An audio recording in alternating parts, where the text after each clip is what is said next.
नाशिक दौऱ्यावरती असलेल्या जरांगेंनी काल रात्री 11 वाजता साल्हेर किल्ल्याच्या पायथ्याशी असलेल्या सरदार काकडे यांच्या समाधीस्थळावरती पुष्प अर्पण केली। यावेळी स्थानिक नागरिक आणि जरांगे पाटील समर्थक मोठ्या संख्येने उपस्थित होते। मनोज जरांगेंचं नाशिक जिल्ह्यातल्या मालेगावात जल्लोषात स्वागत, फटाक्यांची आतषबाजी आणि जेसीबीमधनं फुलांची उधळण। सर्व आमदार आणि मंत्र्यांना फोन करून सगळे सोयऱ्यांबाबत आवाज उठवायला सांगा, मनोज जरांगेंचं मराठा समाजाला आवाहन। हिम्मत असेल तर जरांगेंनी मंडल आयोग संपवून दाखवावा, भुजबळांचं आव्हान। तर ज्या ओबीसींमधनं जरांगे आरक्षण मागतायत ते ओबीसी मंडल आयोगामुळेच त्यांना आरक्षण मिळालंय, इतकंही जरांगेंना कळत नाही, भुजबळांचं वक्तव्य। तर पाटील आहे म्हणूनच ओबीसी मध्ये येऊन दाखवलं, भुजबळांनी आपल्या नादी लागू नये, मंडल आयोग जाणार, आपल्याला चिथावू नका, जरांगेंचा भुजबळांवर पलटवार। खानदानी ओबीसी असाल तर नाभिक समाजाची माफी मागा, तुम्ही कुणा एकाला नाही तर संपूर्ण समाजाला बोलताय, जरांगेंचं भुजबळांना आव्हान। आपण कुणाचाही अपमान केलेला नाही, नाभिक समाजानं असं पत्रक सुद्धा काढलंय, नाभिक समाजाबाबत केलेल्या वक्तव्यानंतर भुजबळांचं स्पष्टीकरण।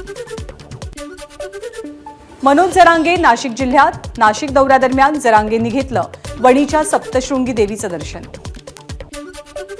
जरांगेंचं भुजबळांबाबत वादग्रस्त वक्तव्य, ताण घेऊ नका अन्यथा एक दिवस महागात पडेल। नाशिकमध्ये सप्तशृंगी देवीचं दर्शन घेतल्यावर पत्रकारांशी बोलताना जरांगेंचं वक्तव्य। नाशिकच्या कळवणमधील सभेत जरांगेंची पुन्हा एकदा भुजबळांवर टीका, भुजबळांनी शांत बसायला हवं, त्यांचं संपूर्ण कुटुंब तुरुंगात जाऊ शकतं, जरांगेंचं वक्तव्य। धनगर आणि मुस्लिम आरक्षणाचा विषयही मार्गी लावणार, मनोज जरांगेंची माहिती। मराठा आरक्षणाचा मुद्दा संपताच आपण यामध्ये लक्ष घालू, जरांगेंचं आश्वासन। मराठा समाजाला वेगळं आरक्षण द्या हीच आमची मागणी, छगन भुजबळांची प्रतिक्रिया। घोसाळकर गोळीबार प्रकरणाची गृहमंत्री देवेंद्र फडणवीसांनी माहिती घेतली, हे प्रकरण नेमक्या कोणत्या वादातनं घडलं याबद्दल त्यांनी पोलिसांशी बातचीत केली। तर रात्री उशिरा वर्षा निवासस्थानी शिंदे फडणवीसांमध्ये या प्रकरणासंदर्भात चर्चा झाली आहे। ठाकरे गटाचे माजी नगरसेवक अभिषेक घोसाळकरांची हत्या, पैशांच्या वादातनं अभिषेक घोसाळकर यांच्यावर गोळीबार। मॉरिस नरोन्ना नावाच्या व्यक्तीकडनं अभिषेक घोसाळकरांवर गोळीबार केल्यावरती मॉरिसशी स्वतःवरती गोळ्या झाडून आत्महत्या। राज्यामध्ये गुंडांचं राज्य गुंडांच्या तावडीमध्ये, म्हणूनच कायद्याची भीती उरलेली नाही, अभिषेक घोसाळकर यांच्या हत्येनंतर संजय राऊत यांची प्रतिक्रिया। राज्यात लागोपाठ उघडपणे गोळीबाराच्या घटना घडणं ही गंभीर बाब आहे, गृहमंत्री देवेंद्र फडणवीसांचं राज्याच्या कायदा सुव्यवस्थेकडे लक्ष आहे का, जितेंद्र आव्हाडांचा सवाल। राज्यात कायद्याचा धाक संपला, ठाकरे गटाचे माजी नगरसेवक अभिषेक घोसाळकर यांच्या हत्येनंतर अंबादास दानवेंची प्रतिक्रिया।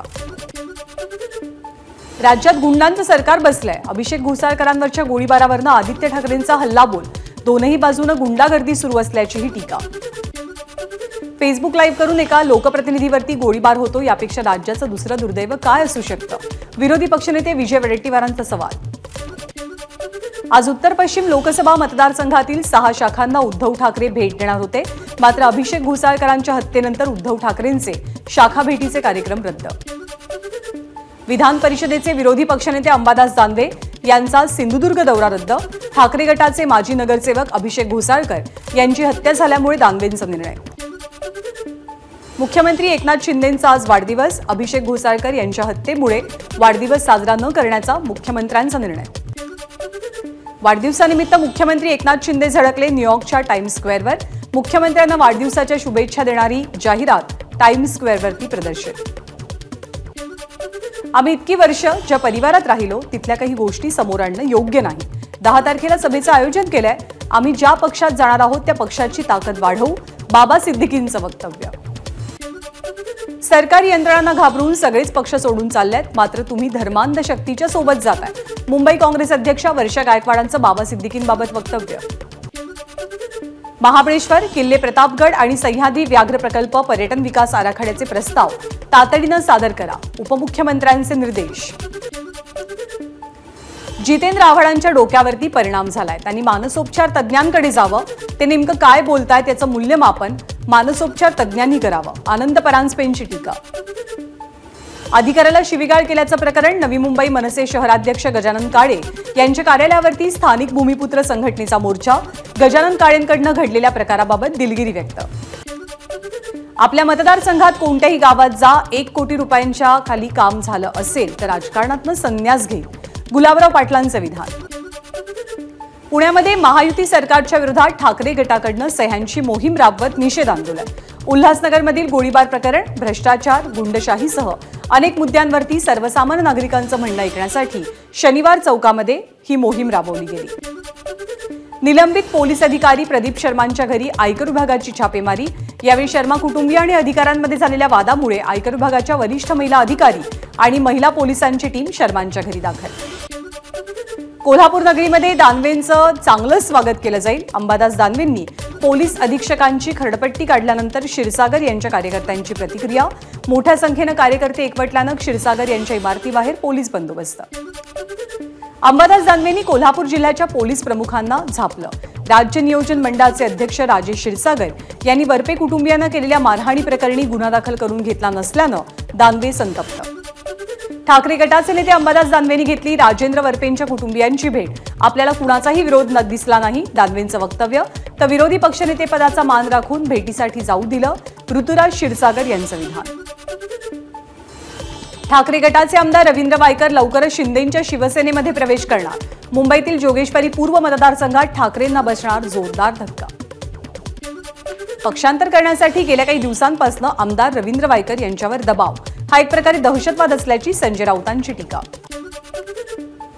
निवडणूक आयोगानं राष्ट्रवादी पक्ष आणि चिन्ह अजित पवार गटाला दिल्यानंतर भंडाऱ्यामध्ये शरद पवार गट आक्रमक. जिल्हाधिकारी कार्यालयावरती मोर्चा काढत निवडणूक आयोगाचा निषेध. राष्ट्रवादीच्या दोनही गटाकडे 5 आमदार आणि 1 खासदाराचं प्रतिज्ञापत्र. यामध्ये खासदार अमोल कोल्हेंसह चेतन तुपे, किरण लहामटे, राजेंद्र शिंगणे, मानसिंग नाईक आणि अशोक पवारांचा समावेश.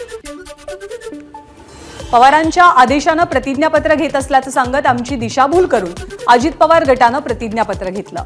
अमोल कोल्हे आणि अशोक पवार यांचा आरोप. आगामी लोकसभा निवडणुकीत अमोल कोल्हे शिरूर लोकसभा मतदारसंघाचे उमेदवार असतील. जयंत पाटलांची घोषणा.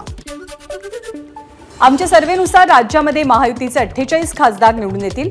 मंत्री उदय सामंत यांचा दावा. पुण्यामध्ये आमदार सुनील कांबळे यांच्या मतदारसंघात विविध विकास कामांचं भूमिपूजन. उपमुख्यमंत्री देवेंद्र फडणवीसांसह चंद्रकांत पाटील यांची उपस्थिती. उपमुख्यमंत्री देवेंद्र फडणवीस आज दिल्लीमध्ये रामभाऊ म्हाळगी प्रबोधिनीच्या सुशासनावरील 2 दिवसीय परिषदेला हजर राहणार. पंतप्रधान मोदी ओबीसी समाजात जन्माला आले नाहीत. 2000 साली त्यांची तेली ही जात ओबीसीमध्ये समाविष्ट करण्यात आली. ओबीसी समाजामध्ये जन्माला न आल्यामुळे ते जातनिहाय जनगणना करणार नाहीत, राहुल गांधींचं वक्तव्य. तर पंतप्रधान मोदी ओबीसी असल्याबाबत 27 ऑक्टोबर 1999 ची अधिसूचना दाखवून भाजपचं काँग्रेसला उत्तर. राहुल गांधींचं विधान पूर्णपणे असत्य असल्याचा भाजपचा दावा. राहुल गांधींनी मोदींबाबत केलेल्या वक्तव्यानंतर भाजप आक्रमक. नागपूरच्या संविधान चौकात भाजपचे कार्यकर्ते आज आंदोलन करणार.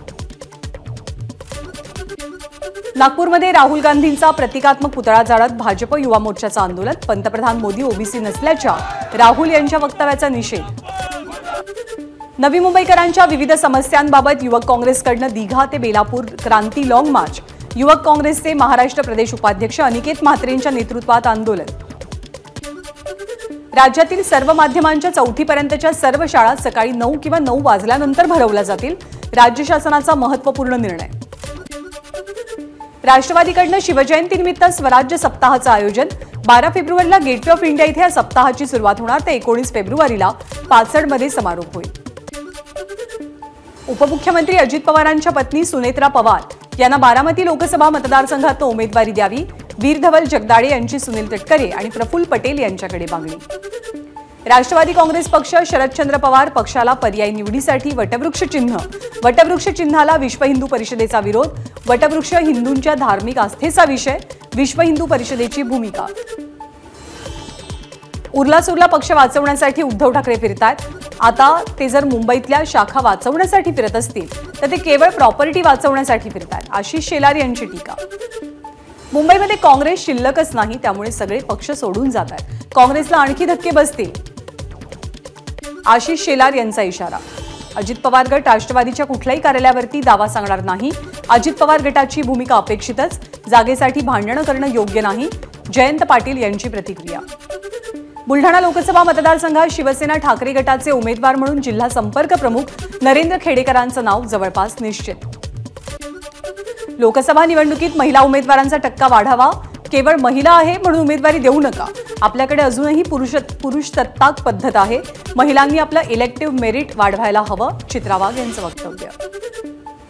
अजित पवार गटाचे आमदार अमोल मिटकरींचा नदीपात्रातनं जीवघेणा प्रवास. अकोल्याच्या बाळापूर तालुक्यातील निर्गुणा नदीतनं अमोल मिटकरींनी हा प्रवास केला. अकोल्यामध्ये राष्ट्रवादीचे आमदार अमोल मिटकरींचं कीर्तनामध्ये गायन. भाजपचे माजी नगरसेवक आशिष पवित्रकार यांनी आयोजित केलेल्या कीर्तनामध्ये मिटकरींचा सहभाग. एबीपी माझा, उघडा डोळे बघा नीट.